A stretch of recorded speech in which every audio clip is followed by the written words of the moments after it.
The public persona of Canada as a cuddly teddy bear, a kind of liberal multicultural haven, is true up to a point, but of course there are always nuances in how a country, where it came from and its real identity.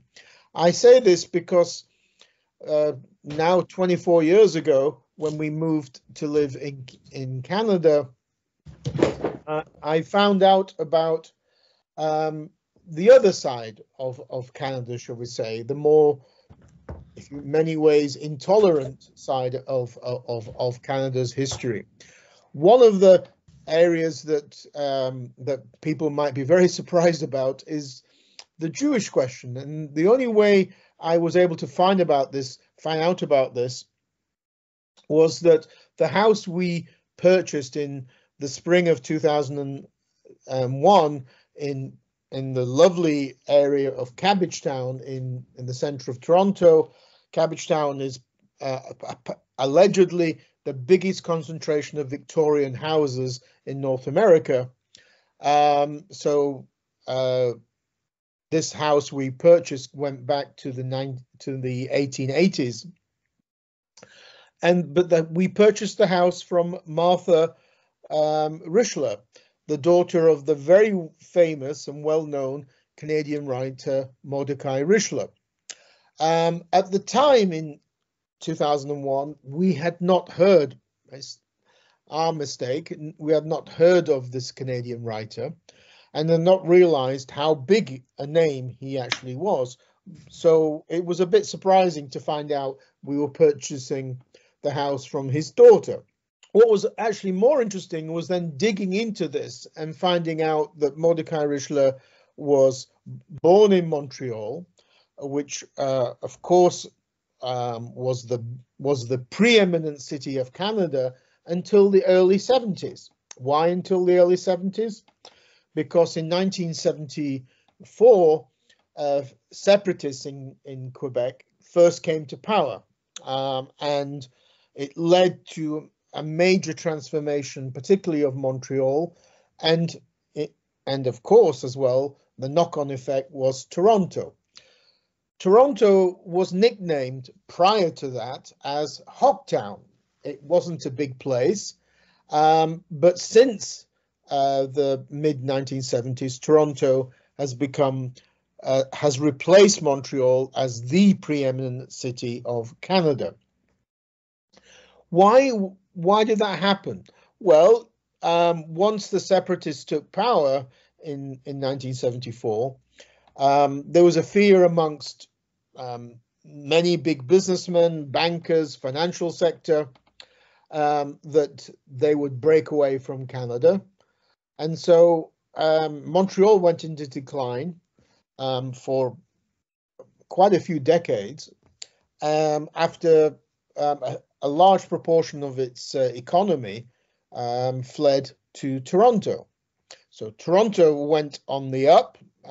It rose, it grew into the preeminent city it now is, and Montreal went into decline.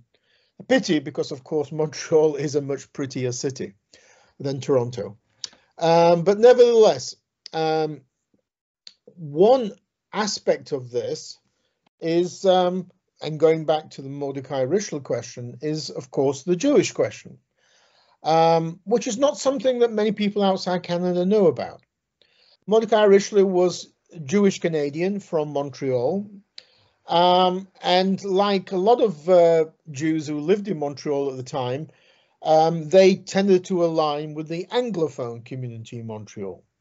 This is not surprising. They were the dominant, shall we say, power in Montreal for centuries, since Quebec was conquered by the British in the 1760s. Therefore, they felt that they could potentially lose out and be discriminated against when the pro-French separatists took power. So many of, particularly the leading lights of the Jewish community in Montreal, fled to Toronto, and that is obviously evident in many, for example, Jewish foundations and educational, cultural, medical institutions in Toronto. Mordecai Richler was probably no diplomat in his vehement hostility to Quebec separatists.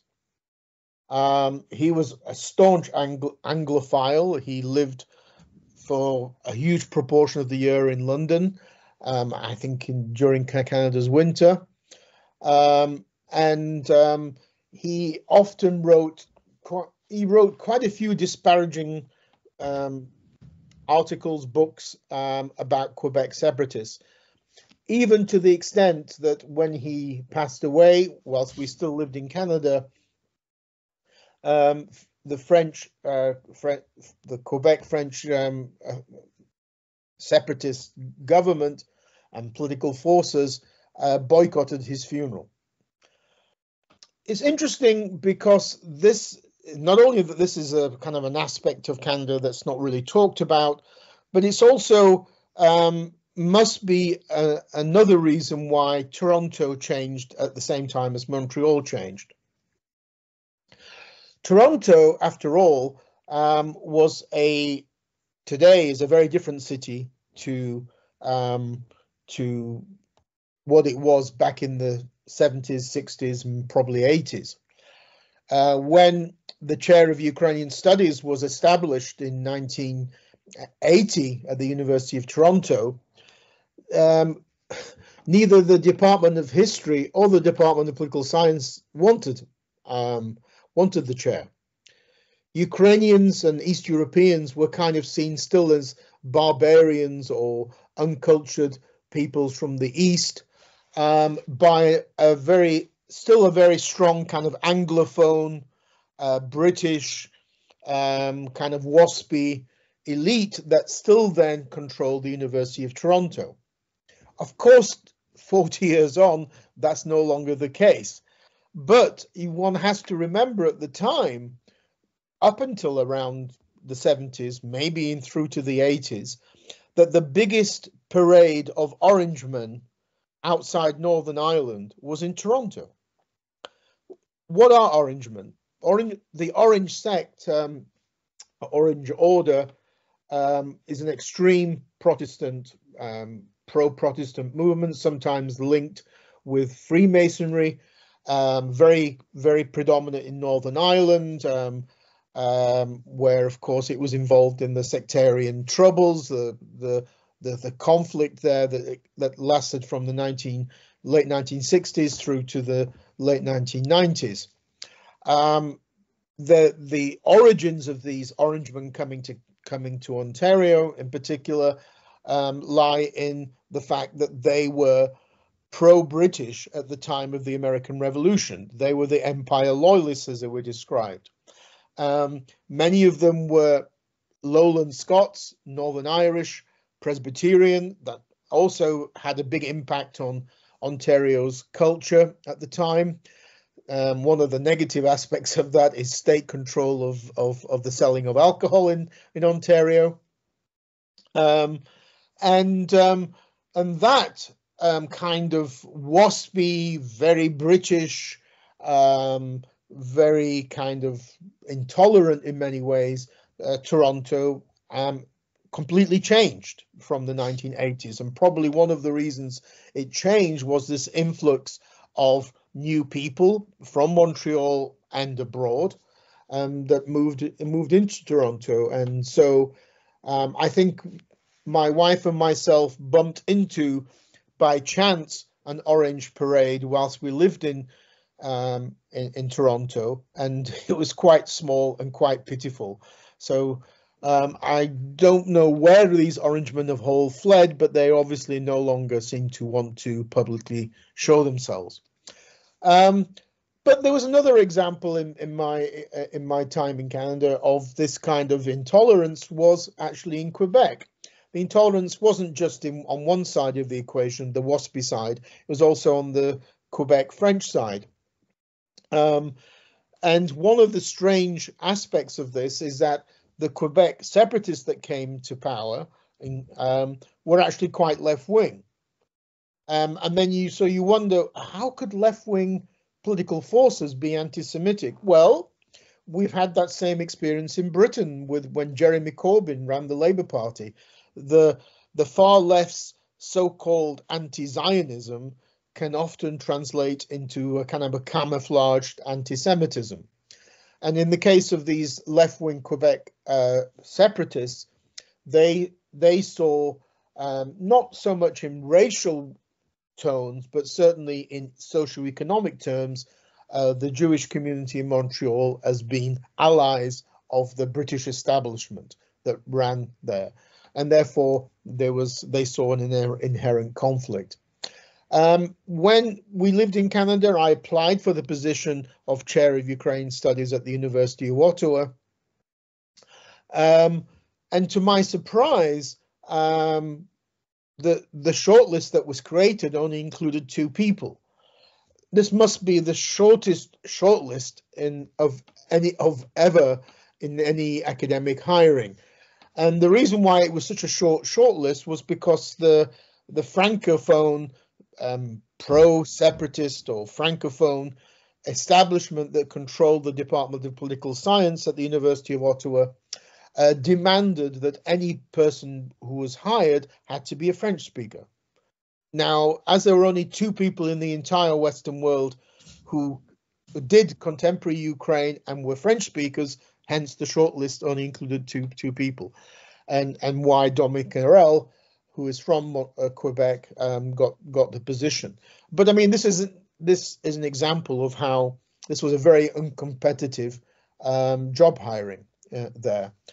So Canada is a quirky place, but that's not surprising. Every country is as well. It's now a more tolerant place. Professor Magocsi is no longer kind of shuttled off to places in the University of Toronto because nobody wants him anymore. He's now quite prominent at the University of Toronto. Everything has now changed.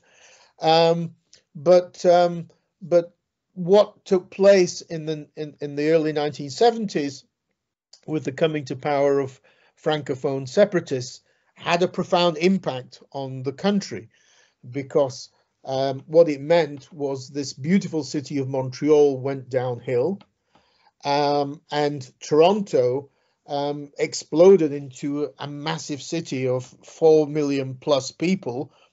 The media, academic, and business center of Canada, which Montreal had been beforehand. So nothing stays put in terms of identity and a country's development. These changes are always going to happen. But in this case, one of the nuances of that entire period of time was the outflow of the Jewish community from Montreal to Toronto. Thank you very much for listening to this podcast.